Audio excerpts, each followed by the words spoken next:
Safety records show Turkey is commonly plagued with mining accidents.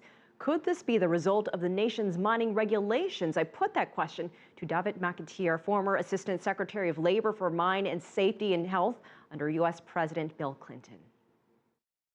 Well, the mining safety record that Turkey has assembled over the past years is among the worst. Unfortunately for the miners, it's not a terribly strong regulatory system, and it's not particularly well enforced. And the conditions there are difficult for the miners.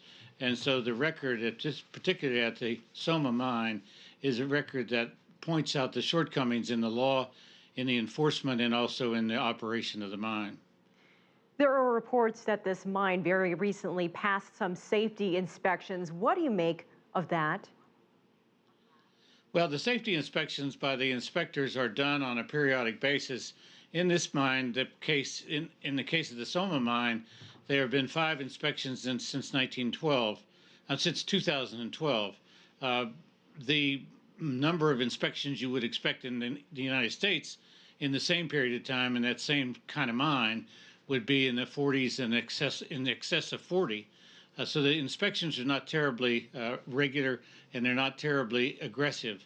The fact is that you've got accidents and you've got injuries and you've got fatalities in the mine and in the country, other mines of the country, which point out that we're not really making the progress that everybody would like to see, I'm sure, including the Turkish government as well as the Turkish people. But I think the issue is that it's not as comprehensive a regulatory scheme as we might expect or we might hope for.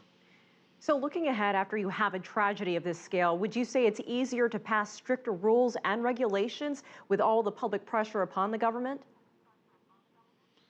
There's an old maxim that says that dead miners' bodies are really the key to passing safety legislation. Unfortunately and tragically, around the world, that's been true. This is an opportunity for the Greek government, Turkish government.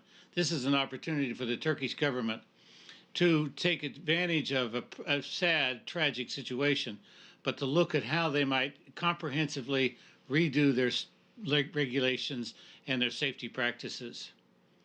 Do you think something like this could have been prevented? Because the numbers are so staggering. Were you surprised to hear about the magnitude of this disaster? The Turkish Prime Minister came out and basically said, accidents happen. Do you agree? I don't agree with Prime Minister Erdogan. The fact is that this number of miners was quite high because the accident occurred during a shift change, when you had the shift change occurring underground rather than at the surface. So the miners who were completing one shift and the miners who were coming in were both at the mine at the same time, and that created this large number of people underground. Secondly, the fact is we know how to prevent mine disasters of this magnitude, and by we, I don't mean the United States. We as a mining community around the world know how to prevent this kind of magnitude of a disaster. We do it by decreasing the number of people underground at the same time. We do it by controlling explosions. We do it by removing methane gas, removing the coal dust that creates explosions, and we do it by ventilating the mine in a way that protects the miners.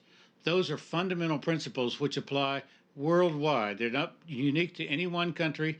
They're not unique to any one mine. They're the same thing. These fundamentals are the same thing in every country around the world, and we know how to do it. So to suggest that mining accidents occur and disasters occur, it is to deny the history of we've made progress in other countries and in other mines where we can mine very safely and we can mine without accidents and without disasters. Those are lessons that can be translated from one country to the other and from one mine to the other and prevent these kinds of tragedies. All right, Davitt McAteer, thank you so much for your time and joining us from the U.S. state of West Virginia.